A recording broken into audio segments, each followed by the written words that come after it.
Mesdames, Messieurs, bonsoir. Bienvenue dans cette édition du soir sur la chaîne du développement. Intensifier les actions pour protéger les oiseaux migrateurs et leur habitat, c'est un appel de la communauté internationale pour marquer la journée mondiale des oiseaux migrateurs. Elle est célébrée ce 10 octobre. Ce 10 octobre, on célèbre aussi la santé mentale, une maladie qui se caractérise par une grande tristesse, un sentiment de désespoir ou une perte de motivation. Comment prévenir la dépression? On en parle dans ce journal. Et puis, c'est la période de la récolte de tubercules d'igname. Il existe plusieurs variétés déjà disponibles sur le marché. Le prix du sac varie en fonction de la qualité choisie. Émile Azokota a fait un tour au marché dans Tokma.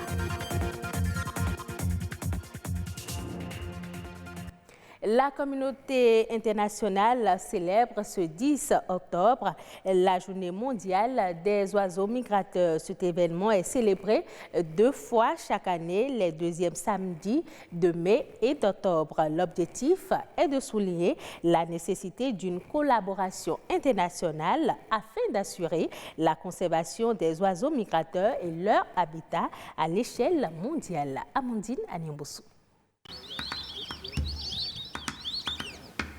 Ils se trouvent partout, dans les villes et les campagnes, dans les forêts ainsi que dans les zones humides et sur les rivages. Les oiseaux migrateurs parcourent chaque année des milliers de kilomètres pour se nourrir. Les oiseaux ne trouvent pas tout ce qu'ils doivent manger au même endroit. Donc il faut qu'ils se déplacent pour aller chercher ce qu'ils vont manger. Donc ça fait que pour que le cycle de vie soit complet, il faut qu'ils se déplacent d'un point A vers un point B. Ces oiseaux jouent un rôle important dans le maintien de la biodiversité. Ce sont ces oiseaux qui débarrassent nos champs des insectes nuisibles. Ce sont ces oiseaux qui aident à la régénérescence naturelle de nos forêts en faisant la pollinisation naturelle. Et ce sont ces oiseaux aussi qui sont des indicateurs biologiques pour la bonne santé de nos écosystèmes. Chaque année, environ 20 000 espèces d'oiseaux visitent le Bénin.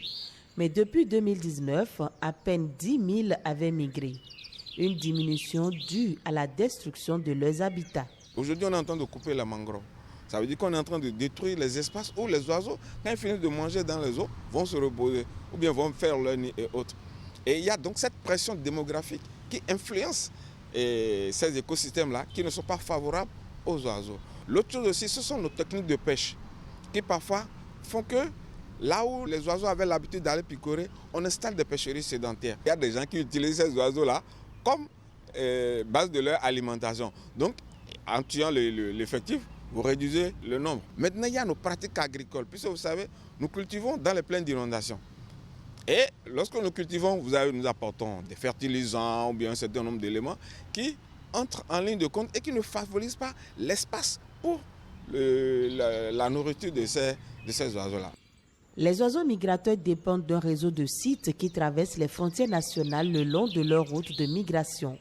Il est donc important de mener des actions concrètes afin de les protéger. On ne dit pas qu'il ne faut pas utiliser, mais il faut utiliser de manière intelligente. Donc il faut que nous tous nous mettions ensemble pour que nous puissions trouver quels sont les moyens, comment nous allons faire pour que nous puissions concilier et la gestion de l'homme et la survie des oiseaux. Donc le plan d'aménagement doit tenir compte de l'ensemble de ces paramètres-là pour qu'on puisse voir comment nous faisons pour maintenir la biodiversité. Nous devons contribuer à leur survie en sauvegardant leur habitat naturel, en protégeant leur habitat naturel et en faisant de sorte à ne pas trop avoir d'impact négatif sur ces oiseaux puisqu'ils contribuent à la survie des écosystèmes dont nous, humains, nous dépendons.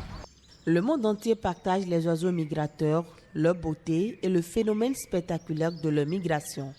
Seules des actions combinées vont déterminer la survie de ces voyageurs de longue distance. D'une journée à une autre, on célèbre aussi ce 10 octobre la journée mondiale de la santé mentale. Nous vivons à tout âge des moments difficiles. Un deuil par exemple, la perte d'un emploi, un divorce ou encore une rupture sentimentale. Ce sont des situations inhérentes à la vie et personne n'en est à l'abri. Mais face à ces événements, il y a une maladie qui nous guette quand on n'y prend pas garde. Il s'agit de la dépression, un trouble mental qui affecte nos comportements. Quels sont les facteurs de risque et la prise en charge appropriée? Alphonse Kpalé et Patrick Adjabojou ont posé la question aux spécialistes. La dépression peut être à l'origine de toutes les pathologies mentales. Très répandue, selon l'Organisation mondiale de la santé, OMS, la dépression toucherait près de 300 millions de personnes dans le monde. Une personne sur 5 connaîtra un épisode dépressif au cours de sa vie. Lorsqu'un être humain tombe dans une dépression, il a l'impression d'être dans un gouffre. Il éprouve le sentiment de culpabilité. Il se sent prisonnier d'un univers où rien n'a de sens. Tout ce qui l'entoure suscite en lui de l'angoisse. Généralement, les dépressifs perdent le goût de la vie. Ils se heurtent à plusieurs facteurs de risque. Il y a des personnes qui fonctionnent avec des attitudes, avec des pensées qui sont déjà en disposition de conduire à la dépression. Il y a des personnes qui ne viennent pas à la dépression par ce processus, mais qui sont secouées par un événement traumatique. Les troubles sexuels sont aussi remarqués dans les cas de dépression. Les gens peuvent avoir des dysfonctionnements sexuels, aussi bien les femmes que les hommes. Il y a les cas de suicide. Les idées de suicide ou les tentatives de suicide qu'on retrouve majoritairement dans les cas de dépression. La plupart des dépressions qu'on rencontre, il y a toujours une idéation suicidaire. Il y a toujours une envie de quitter la vie, de se donner la mort. Et là, c'est des urgences psychiatriques et des urgences médicales. La dépression n'est pas une fatalité. La preuve, ici, au Centre national hospitalier universitaire de psychiatrie de Cotonou, il existe un important arsenal thérapeutique pour soigner les dépressifs. Généralement, les parents, quand ils viennent, ils croient que leur enfant ne peut plus être jamais guéri. C'est faux. La maladie mentale se traite correctement et se guérit. Dans la chaîne des habitudes de soins dédiées aux patients, la psychologue clinicienne procède au diagnostic du mal dont souffre le patient pour l'aider à en guérir.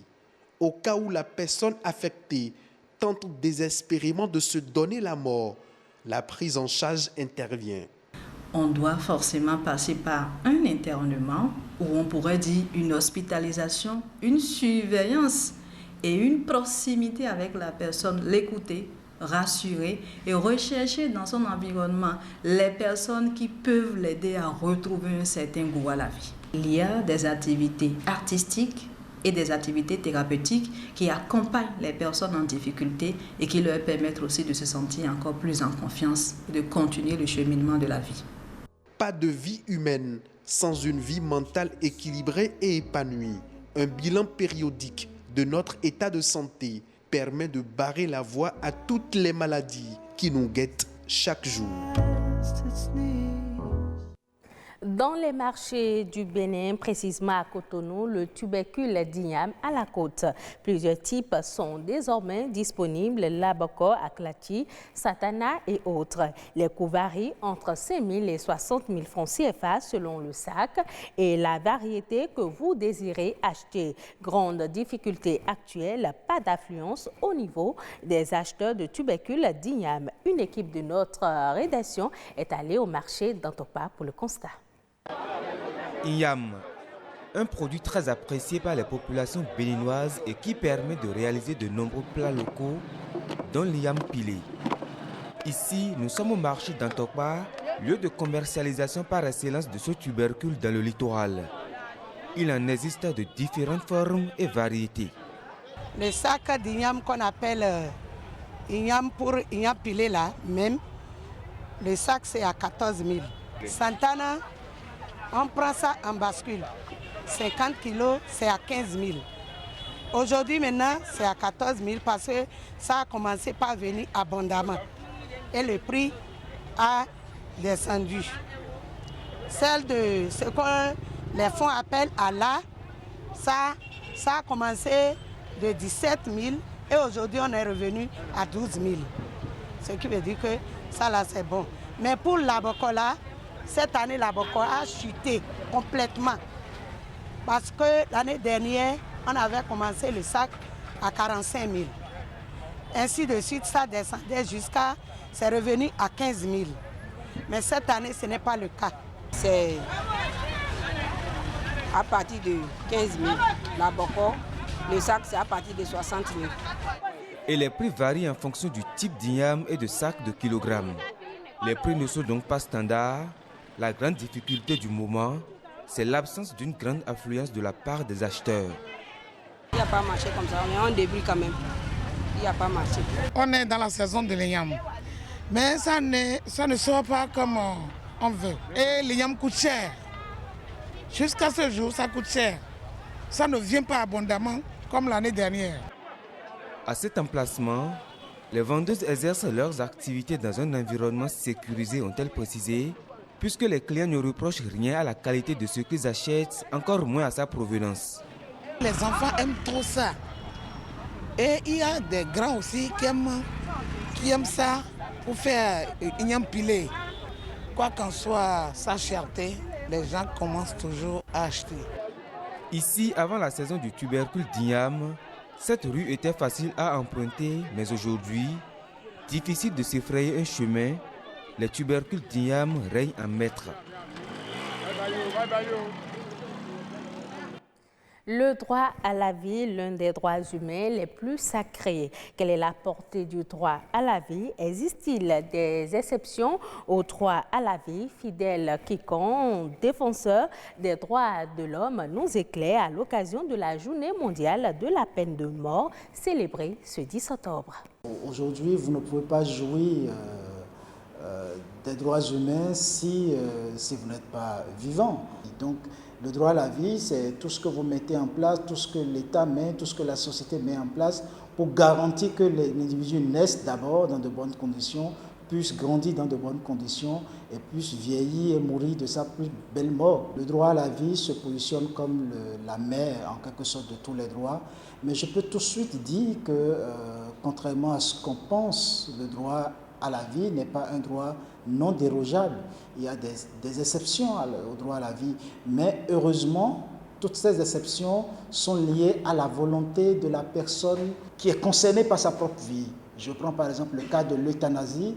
Pour les pays qui ont adopté l'euthanasie, par exemple, c'est une exception de jouissance du droit à la vie, mais la décision proviendra de la personne qui est concernée. Vous avez aussi les avortements, au moins ceux sur quoi tout le monde est d'accord. Vous avez les avortements thérapeutiques. Et encore une fois, la décision provient de celui dont la vie est en danger.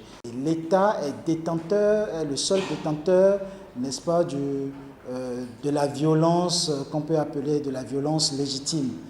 Et donc, si l'État béninois en lui-même est un État abolitionniste, il n'appartiendra pas donc aux individus, à un individu ou à un groupe d'individus, de pouvoir donner la mort, quelles que soient les raisons, quelles que soient les émotions, au coin de la rue. Et cela devrait pouvoir être puni. C'est vrai que dans notre arsenal juridique, on ne voit pas clairement la question de la vindicte populaire traitée. Nous continuons le plaidoyer pour qu'il y ait une loi spécifique qui traite de la question, sans occulter les horreurs auxquelles nous sommes soumis, que ce soit les questions d'assassinat crapuleux, que ce soit les questions de viol suivi de meurtre et autres questions. C'est révoltant. Dans ces conditions, nous devons nous référer au système judiciaire et c'est ce qu'il faut faire, quel que soit notre désir de vengeance, car nul n'a le droit de se faire justice. C'est la fin de cette édition. Merci de l'avoir suivi. Retrouvez ce journal sur le site de l'ORTB, www.ortb.bj.